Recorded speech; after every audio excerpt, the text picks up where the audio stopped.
Welcome back to another episode of Find Me in a Book podcast. I'm so glad that you are here, and if you're new here, welcome. I'm so excited. This is a place that we talk about books, and we, sometimes there's spoilers. I usually let you know if there are.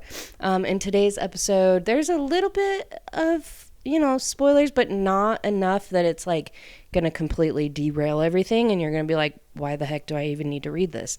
There's none of that. This is kind of just like a synopsis overview, what I feel, what I think, and me trying to convince you to also feel and think those things as well, because this is an amazing book. But again, before we get into that, let's get into some books that really stood out to me that will be releasing soon. One of them's already released, which that one is Funny Story by Elle Kennedy. It was released on the 23rd of this month of April. And I've heard great things about it so far. It's next up on my list, so I believe that will be next episode.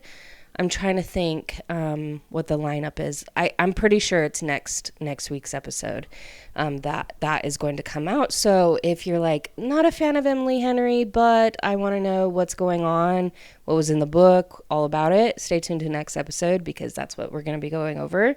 Of course, you know that I loved The Graham Effect by Elle Kennedy. That one is in a top favorites for the year already, honestly. The second one, or a book that goes along in that universe with that friend group, is called The Dixon Rule. It's part of the Campus Diaries. That's what the series is called, by Elle Kennedy. That comes out May 17th, which I'm excited for because, again, loved the first one. Most likely will love this one because I just love Elle Kennedy. She's one of my favorite authors. The next one is a little bit closer to us. It comes out next week. Let's see. Is this week the end of... Yes, this week is the end of April. I think it comes out next week, if not in a week and a half. But it is Skies Over Caledonia, which is part of the Highlands series. It's book 4 from Samantha Young. It comes out on May 9th, which I loved all 3 of those books. So I'm excited for this 4th book to come out already. Like, that was really quick. So those are the 3 that I really wanted to, call out and bring to your attention because I love them. And I'm sure that there's more, but those are the ones that just stood out to me. So if there's more that you want me to mention, definitely let me know. And I will. And I'll do more research next time if you really want me to. I am the woman of the people. You just tell me what you want and I'll do it. I need no convincing. Okay, so for this book, really excited about it. So funny. I am a sucker for a funny book.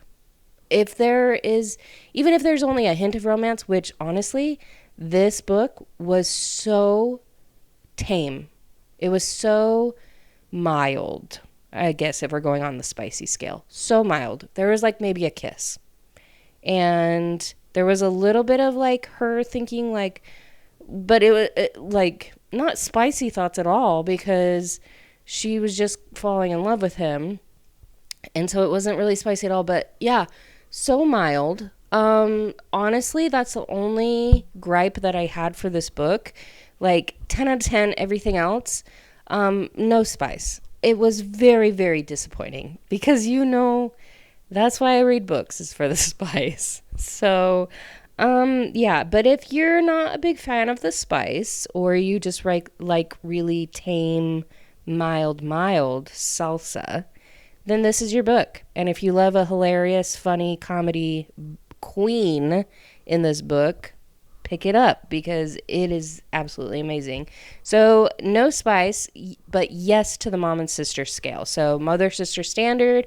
Yes, I think I did recommend it to them. I know that my sister just started Bride by Ali Hazelwood, which I was like pushing for. And she also finished the Dark Window series by Rachel Gellig. Oh, that reminds me. I need to do an episode on that because incredible, absolutely incredible series. So good. The spice was maybe like a 3. Some parts got a 3.5, maybe 4, but the world building was incredible. This magic system, incredible. Loved it. So she just finished that, which I was really excited, and I need to talk to her about it. And I'm hopefully going to make her read this book because it's so funny. I might even make my mom read it as well. I know my mom would like it if I can just get her to read it. So there is the challenge, you know. Just from even the very beginning was hilarious. So there is the second book that's coming August 6th. It's Apprentice to the Villain. And I will tell you that this book does end on a cliffhanger, like a really strong cliffhanger that I had no idea about, and it made me very angry. Yes, actually, it did make me very angry. I was like, WTF, I had no idea this was a cliffhanger. Because I saw that there was a second book coming, but I had assumed that maybe it was like a different character in the book, that it was their story. No, it's a continuation of this. Like, there's an event that happens, and I'm like, I wasn't ready, and now I have to wait until August for this book. And so I was mad. I was very upset. So even if you don't want to read this book yet, and maybe read it closer to August, I would completely understand, because it makes you wait, and I was upset to it. But yeah, again, even from the very beginning, loved it, because people describe this book, or the book is described, I don't know by who, where, what, but it's described as a laugh out loud fantasy romance with severed heads hanging from office ceilings and employees betting on which intern will be fed to the dragon. Immediately, yes. And there is a map at the very beginning of kind of like the kingdom, and it's in like Evie, who is the main female character. It's in like her words, her drawings. Hilarious. Like, who knew that a map would be funny? But it was. And it immediately gives you a sense of who Evie is and her personality. And I was on board 100%. Even just seeing this, I was like, yes, I will love this book. I will love this character. 10 out of 10, you know? So that was one thing, that the characters were great in this book. I think I would have liked a little more background on Evie. I mean, you learn her background a little bit, but I think I wanted a little bit more details. And then with the villain, I understand why there wasn't a lot of details on him, because more and more is revealed about his background throughout the book.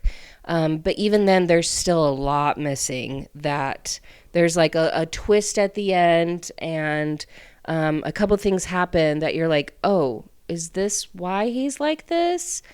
Maybe not. Like, he's still very much a mystery, even after the first book, which I'm kind of a fan of.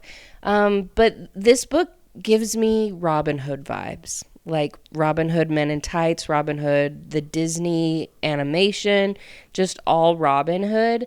It's just funny. Like, probably the Men in Tights one is just funny. So this is the kingdom of Renadon that they're in. So yeah, think of like Robin Hood vibes, like the times where like they have swords, they have kingdoms, they have magic, it's kind of, you know, that type of story building. So it's definitely not in like modern days or anything of that. It's like its own world.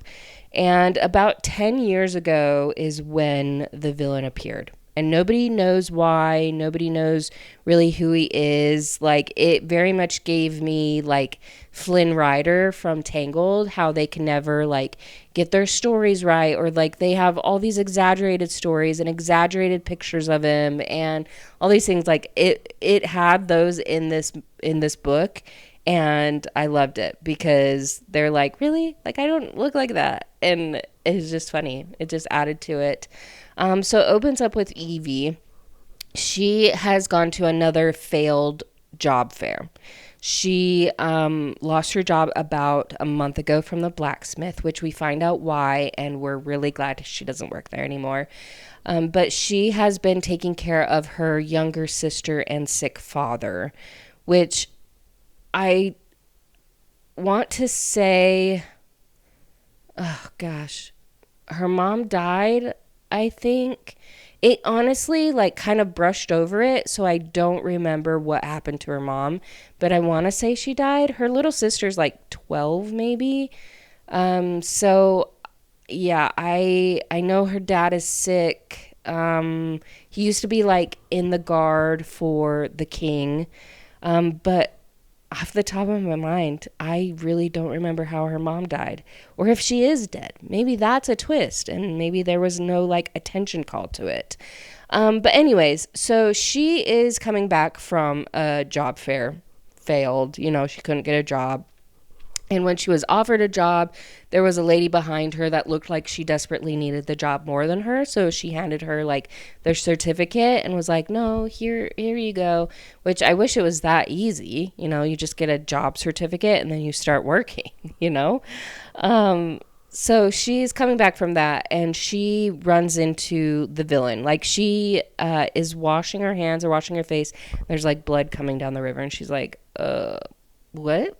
So she like hears these groans and noises and moves towards it because she thinks like there's an injured animal. So she would like put him out of his misery. But then someone grabs her and like puts their hand over her mouth and is like shushing her. And she sees these guards and she's like, I don't know what's happening. But instantly when she sees the villain, she knows that he's the villain. And so she's kind of like, a mess and stuttering and is making all these wisecrack jokes and she's just so awkward and like at one point I wrote down what she said because she said you just can't kill people and be pretty. It's confusing. Like lines like that where it's just like kind of out of the blue but yet leading up to it. I don't even know how to explain it. Like just everything that comes out of Evie's mouth is so funny. And just like she's so oblivious to things and such like an innocence that these things are so funny. And she just tells him like, you can't be pretty too. Like that's really confusing. And at one point during the conversation, he is like, you are chaos. And she's like, oh, I'm glad you said so. Can you put that on like a job recommendation for me so that I can like, for sure get a job with that. Like that's super helpful.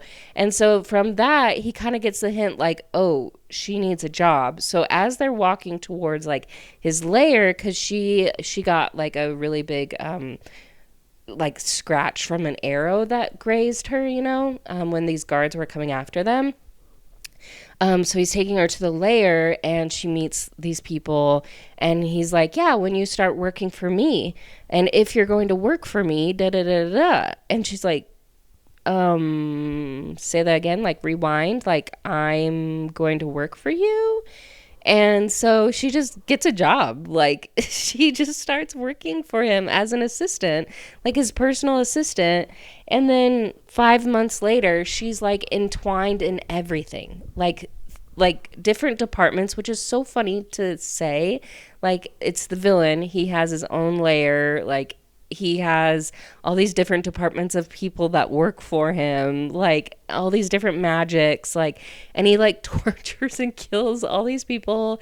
And there's like bad people hanging from his like ceiling but it's just so like brushed over. It's so nonchalant that it's just funny when you see like these notes from Evie in this book that is like, if I had a job description or if I were to post for this job, like what would it say? Like you must be okay if there's a random dead body on your desk. Like you must be okay. Like all these different things. And it's like, that's hilarious. Like that is hilarious. And she keeps all these other departments smoothly. At one point, the villain does like offend her, so she quits. And you could just see all these different things unraveling. And he's like, oh my gosh, what is happening? Like, I hadn't realized that she was in charge of all these things or like helping all these different things. And it's kind of a cute moment too, because it's like, yeah, like she deserves to be appreciated and for you to trust her. And so you just see their relationship like blossom as like an employee and employer. And again, it's a very tame book, but you also see kind of a little bit of romance blossom, especially on her end, because he doesn't give off very much with like his feelings and everything. But she does. Like, she is like, oh my gosh, I love him. And I'm like, preach, girl. So it's just, their dynamic is so funny and so wholesome because he just like looks at her with like such adoration without her knowing. And because she's just so innocent, and it makes your heart happy. So there are other departments we've mentioned. There's like this dragon tamer, there's the healer, there's an office manager, there's the interns that they like do all these games to them. There's like his personal guards, like his like little, not army, but he has these like group of guards that go out and do all these different things for him. Like, he has a freaking business like that has multiple employees. That is so fun. And throughout this whole thing, you know that he has this feud with the king, and we learn a little bit about the feud on why he hates the king so much, but again, not enough to really be clear. Like, wait, so he did this, this, and this, but like, why are you so upset about it, you know? So I think that we'll learn more about it in the second book, especially with how like the cliffhanger happens, which I don't want to say much more. So there's that feud, and they also find out that someone from their little company is telling the king all these plans. So they have like an insider, or like a traitor, and so they're trying to figure out who, like, narrow it down, who is telling the king these plans. And it's not who I thought. Like, I literally was so surprised when you find out. And so there's like that mystery and a little bit of suspense going through like the whole book, and also these funny little instances between all these different characters. And you learn more about the villain, like he has a brother and sister and how they come into play. And we also meet his dad, which is kind of funny, and it's just like such a surprise. It's like, oh, he does have a family. That's good to know. Like, how did he get to where he is? It gives you a feeling of like your favorite comedy show that you just watch over and over and over out of comfort. Like, that's what this book is. Like, I feel like I could read it multiple times over and it would be just as funny as the first time I read it. It was so good. Just the banter between them, the wittiness, how the writing was. It was like informal yet formal, but it was like they're your best friend. Like, the author is your best friend and she's just telling you the story in person. Like, that's how much I loved it. Again, it ends on a hard cliffhanger, so be prepared that it might make you a little bit mad. At least it did for me. So, but yeah, that is just a quick little, sum up of The Assistant to the Villain by Hannah Nicole Maehrer. And I did want to give you updates on my Throne of Glass reading. So if you don't like spoilers of the Throne of Glass series, or if you haven't gotten to Empire of Storms, definitely turn everything off right now. But thank you for listening so much and following me on like social medias and everything. So starting now, we're going to be talking a little bit about Empire of Storms. So I did finish it, which incredible. So good. They had just met, or let's see, they had taken down everything. We talked about the spicy part, and they were on the boat again. Oh my gosh, that's what it was. Okay, so they were going to find the lock, and they're in that like marshes or whatever, and then all of a sudden all those creatures show up, like the winged men creatures. What is their name? Illa something, I think. But also that just reminded me, is that what, like, the Bat Boys in Court of Thorn and Roses, is that what they are? Is those creatures? I don't know. Let me know if that's even related. But so they show up, and that's when Elite and Lorcan, that's his name, when they find them. And it was kind of scary because Oh my gosh, and they kiss. Lorcan and Elide kiss. And I was like, yes, finally! I love them. But then he like protects her with his shield because freaking Aelin was like trying to like take all these guys down with her fire, and she does it. Oh my gosh, incredible. And she doesn't get taken over by the goddess, which I was like, yes, control yourself. Thank you for doing that. I was nervous because for Lorcan and Elide because of like all that fire, but they survive and they go and meet up with them. And also, I didn't know how, like, the cadre, like Gavriel and Fenris, like, how they were trying to attack Lorcan. I didn't know how that would play out. And then it was so smart that Rowan was like, hey, you don't attack him. He's part of us, blah, blah, blah, said his wording, and they were all good. Which I do love how Gavriel is looking out more for Adian. I love how they were all together and how they reacted to finding a lead. Oh, my heart. Literally, I like teared up because how Aelin and Adian were just like in a reverence to her. Like your mom did this for us. Like she is a hero, and just seeing their relationship. And also when a lead sees Manon, okay, I am so invested with these characters. It's insane. Like, I love them. Even Aelin, she's frustrating me, but I love her. She's such a badass. Let's see. Okay, so then they go up over the hill, and there's like that fleet of ships, and they think that, oh my gosh, like it's all over, like we're gonna die. But then Aelin was like, no, this is my friend. Like, I called in these favors. Because, yeah, my heart was sunk. I was like, how are they going to do this? Like, there's no way. There's absolutely no way. But turns out they're friendly, which was good. Let's see. What else? I don't know. I'm guessing we learn about that character, Aston? Not Astrid. Ansel? I think that's her name.